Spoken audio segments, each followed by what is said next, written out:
All right, let's dive right into this. What exactly happens when FIFA, the global governing body of football, drops a massive, unprecedented $4 million prize pool right into the heart of Southeast Asia? And what if they do it with a brand new tournament that seemingly just came out of nowhere? Today, we're looking at a huge move that has literally left federations scrambling, fans buzzing, and national team managers facing absolutely impossible choices. Welcome to this explainer on the 2026 FIFA ASEAN Cup. We're going to break down what might just be the biggest disruption in the global football landscape that we've seen in years. We're talking the format, the massive financial incentives, the surprise wildcard teams entering the fold, and of course the absolute scheduling chaos this is about to unleash. Okay, let's start with Section 1, a shocking football announcement. So the origin story of this tournament, it didn't feel like a standard sports press release. Actually, it felt a whole lot more like a surprise corporate takeover. Picture this. It's October 26, 2025. FIFA President Gianni Infantino stands up at the 47th ASEAN Summit in Kuala Lumpur and just announces this brand new tournament. But here's the really crazy part. It was a completely unilateral move. The local governing body, the AFF, had absolutely no idea a second Southeast Asian men's tournament was even in the works. None. And despite that massive shock, FIFA just pushed right forward, officially approving the tournament on March 20th, 2026, and setting the stage for a September to October window. I mean, the press reaction really says it all. Listen to this quote from Nikkei Asia.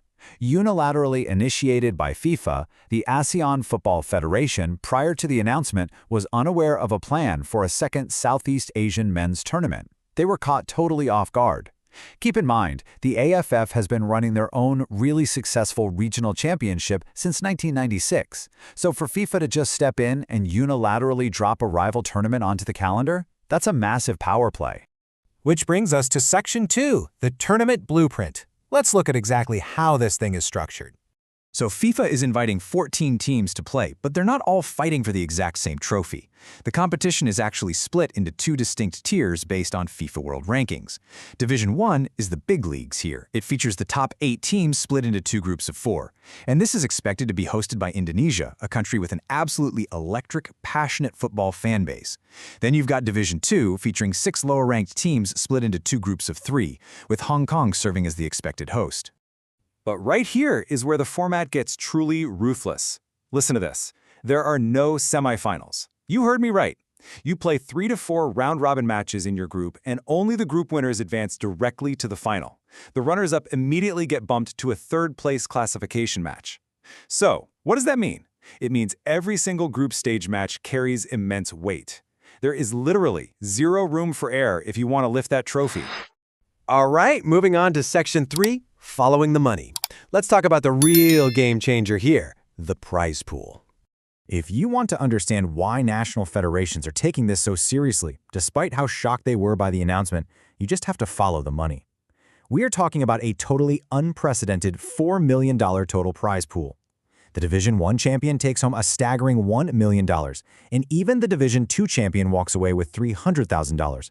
But honestly, the most enticing number for a lot of these smaller federations, it's the participation fee. Just showing up guarantees your national team a cool $125,000, no strings attached.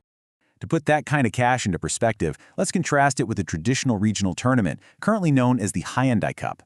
To win the Hyundai Cup, a team has to endure 8 grueling matches spread all across Southeast Asia, and the ultimate champion receives $300,000.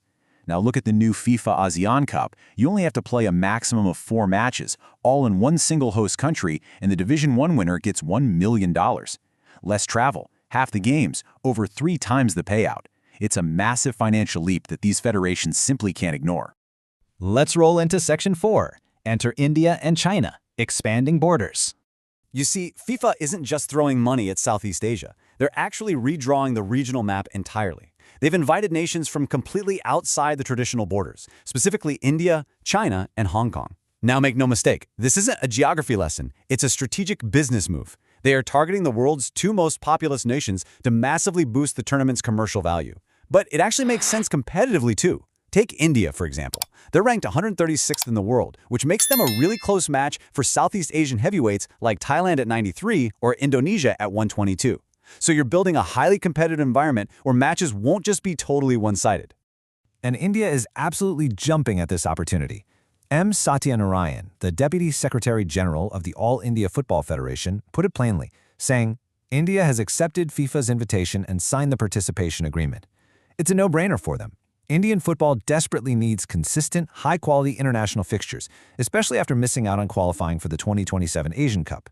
For India, this tournament provides crucial structure, much-needed continuity, and those all-important FIFA ranking points.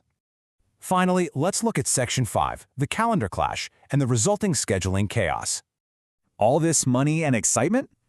Well, it definitely doesn't come without a cost. National team coaches across Asia are now staring down the barrel of a brutal scheduling logjam in 2026. You've got the official FIFA window in June, then the traditional Hyundai Cup in July, a massive pileup in September, followed by the King's Cup in November, and that September pileup, that is where things get really, really messy. Here's the core issue. There is a direct, completely unavoidable overlap.